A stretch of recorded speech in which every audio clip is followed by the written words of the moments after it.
They've turned it around. Appreciate They've been it. They were playing playing very playing good. some good defense. I like watching them play. Best in the Yeah, league. nah, I It's been appreciate pretty you, cool. man. And Hey, I appreciate Dub too, man. I watched the show and I seen them. They was talking about KD in the top 5, and they was debating it, and Dub was kind of holding it down. I was looking and I seen Mars. He had to listen. He had him at number 7. I said, "What do we have here?" I was gonna pull up and cook, but then I got a little busy or whatever. But I figure I'll pull up here. You know what I'm saying? Just walking back, which I said, Rudy Gobert. I was looking at the stats. Danny Ainge finessed that whole situation. That rookie Welker Kessler, he leads. He has more blocks than Rudy Gobert. Like Rudy Gobert is number 20. Walker Kessler is in the top 10. What we really talking about? Danny Ainge, and that's that whole situation. So Minnesota lost the trade, 100%. and Utah won the trade. Feel me? So, but y'all said a lot, man, and I disagree with the dude up there. He said Tatum not a superstar. I disagree, and it's kind of bittersweet for Nets fans because he was supposed to be our draft picks, but then they did that whole trade. Hey man, JB. Yeah, so we kind of feel they the opposition, but like it's over with. We can't show no love past Brooklyn. You know what I'm saying they beat us at Barclays last time we played, so they won 5 straight. We looking to play them again. We on a 4-game win streak. Then we took a loss to Boston. Now we on a 4-game win streak. We play Toronto tonight. I think we win that. And like I said, man, Rudy Gobert, he ain't that. When I looked at the stats, Nick Claxton and KD got more blocks than Rudy Gobert. He's soft. Really? You know what I'm saying? Like, I'm not worried about Rudy Gobert. They're a disappointment, if you ask me. Y'all say Jokic is number 3. Shit, man. I looked at his stats. That shit hard to debate, man. You know what I'm saying? I put KD up there too, but Jokic, his stats, he's shy of a triple-double. It's hard to say he not number 3. You know what I'm saying? Hard to argue that. And you look at their record, they 17-10. And winning is what makes sense. You know what I'm saying? So dude, I don't know if you've seen that episode with Players Choice where they was talking about role players and superstars. Check that episode out. That shit was dope, man. Shout out to y'all, man. Y'all got a lot of good content, man. I watch y'all shit all the time, bro. love, bro, for real. Yeah, man. No, I'm saying, bro, I watch we every playing episode. good right now. Appreciate that, man. What's your If gripes? we, Yeah, I like. What's like your guys' gripes with content. KD? What's gripes with your guy? With KD not being top 5? yeah, I got something to say about that too. Well, for one, a lot of ridicule came on the Brooklyn Nets and what happened with the offseason and KD and, how he was going to play. But he had came out, hit the ground running. He started the season. He had 25 plus for like the first 25 games. He was up there with Jordan. He was in conversations with Jordan because Jordan is the only player that did that. And there was other players like Wilt Chamberlain. But like I said, you know what I'm saying? Just this era type of basketball or whatnot. And, he's just in those conversations where he's playing really good basketball out the gate, and the record didn't reflect that because of the Steve Nash era. The Steve Nash era is over, and now that JV is the coach, I think JV, Jacques Vaughn, and KD is on the same page. But to Dub's question, it's more so of him beating the double team. Boston pretty much exposed that you could beat the Brooklyn Nets if you double team KD. And we've made that adjustment to win games. We've won a lot of games. I mean, had 25 plus assists, 28 assists. You watch KD, he's up there, not with Jokic, but he's in that neighborhood, that neck of the woods where he's averaging like a good 5 to 6 to 7 assists. I pulled the stat up. But again, to answer Dub's, Get 9.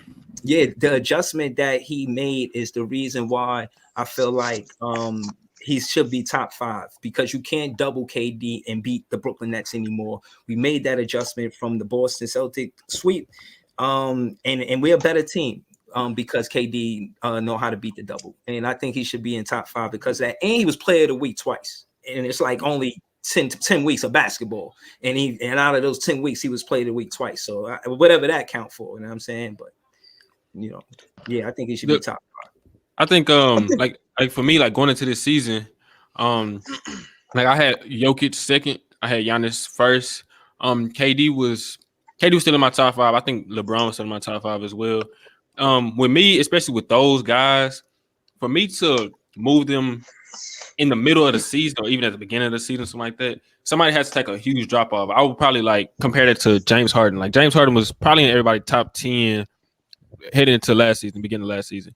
But when everybody saw that he's not moving the same, he's not playing the same, he's not even the top 10. Like people don't even mention him in the top maybe 15 anymore. But like when I see KD now, he's playing excellent. I think his defense has been pretty underrated. Slapping. Yeah, but for me to move him ahead of some guys, because I probably have him. I think I have him still top 5 right now. But for me to move him ahead of like Jokic, Giannis, Curry, especially those guys who are still playing at a high level, I have to see it in the playoffs. That's probably the separator with those superstars. That's probably just the separator, because like if they all playing greater because KD can be the best player this week. Next week it'll be AD. The week after that, we just saw Jokic put up a amazing stat line the other night. So it's kind of in Tatum ascension. So it's kind of hard to just say, oh, now this guy is top 5. Now this guy's top 5. When they all playing at a high level, we want to see it when it matters the most. If KD can show it that he can beat those doubles like you talking about in the playoffs, that means he's a better player than he was last year. And if he does that and it leads to a finals run, then we can have that debate of him being probably the best in the world again. But I think like the separator is probably just the playoffs. With I can just move my list. I'm not gonna hold y'all. Not gonna hold y'all. Y'all better pray the Nets don't make it to the fucking finals. You gonna KD best in the world. KD best in the world.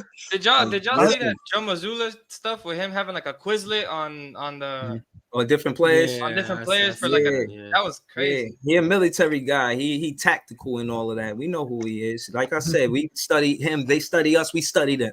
Now I'm saying this ain't over. They beat us in the sweep, and then they won that last game. It ain't over. I lose sleep at night thinking about that game. Now I'm saying, so again, like it's not over for us. I feel like we beat Toronto tonight, and then after that we continue our win streak. When you think about last season, what we were after 30 games, we were 21-9, and then KD got hurt. They ain't the same situation, and he did that mostly without Kyrie Irving because of the you know what. And that being said, now that Kyrie's here and Ben Simmons is here, and again, JV subbed all the starters and made that group win with my guy Cam Thomas. Like I told all y'all, he scored 33 points, 13 for 20, and he didn't do a lot of that from the free throw line. He don't need to get to the free throw line to score baskets. He one of the best, and I'm telling you, if he's gonna be there watching KD and Kyrie score the ball all season and just having that where he could score 33 one night and then the next night I seen this on a quote actually. The next night he was 1 for 5, but we won the game. And JB was saying how he responded to different roles. Like, all right, you scored 33 and you were, you were the main scorer. You handled that. Now you're not the main scorer. Can you handle this? And we getting some of that. And like I said, I contribute that to JV and the coaching style. The Nash era is over with. It's about what we doing now. Trust me, man. And this is fair warning, man. I pulled up and this early in the season, and I came here and I said, so I want you to say nobody said nothing about the Brooklyn Nets. Y'all see me pulling up, letting y'all know that the league should be on notice. I'll with you, bro. Right here. I think that There we go. Yes, there we go. Yep. I was with you. Put that comment back up. The Cam Thomas one. That was wild. What was that? Trust. Like Cam Thomas. Terrible take. Better than Jesus Christ. Worst take I've ever seen. Oh my God. When everybody was out, and Cam Thomas had 30 against who was it? Indiana Pacers. Indiana. I was like, yo. And then like all the starters was out, right? Like all the starters was out. Yeah, I love his aura, bro. I love his aura. Do you think he's very humble, bro? You think Cam Thomas wasn't out there when because of the whole Steve Nash situation, like that happened in the summer league, and they asked him about Steve Nash and he rolled his eyes. Steve Nash was not giving him no PT. I'm like, is he trash now or something? Like, is he not showing up? Yeah, and I think just to speak to that, the Nash era over with, man. I'll start with that, but I'll say what happened with Nash was he didn't have control of the locker room because he never instilled trust in these young players. Even so much so, I got upset and I looked and see what his first chance was, and I think it was like after Kevin Johnson or something like that. I was like, yeah, he gave you a coach. Yeah, that coach gave you a chance. Give Cam Thomas a chance because Cam Thomas, he was a first round pick, and he only went late in the first round because he was a rookie and he was averaging like 20 plus. He broke a LSU record. Shaq held it. It was like 20 points. He had 20 points 20 times. He did it like 22 times. Cam Thomas is a straight bucket. And I'm saying all that to say the bond between JV, and I'm telling y'all this just because it's Player's Choice is my favorite show. One of my favorite shows. The bond between JV and Cam Thomas is that they both round 1 draft pick number 27. And I just think that goes well over with a player. And I hear Cam Thomas in the post-game interviews like, yo, you know, it means everything when a coach trusts you, you know what I'm saying, when you play more freely and etc. You know what I'm saying? It's a long way. I felt like nobody trusted each other on that team, really. On what team?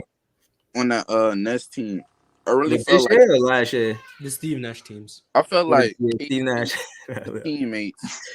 Nash didn't trust his players. It was just like coaching, especially like belief from your coach, like goes a long way. real like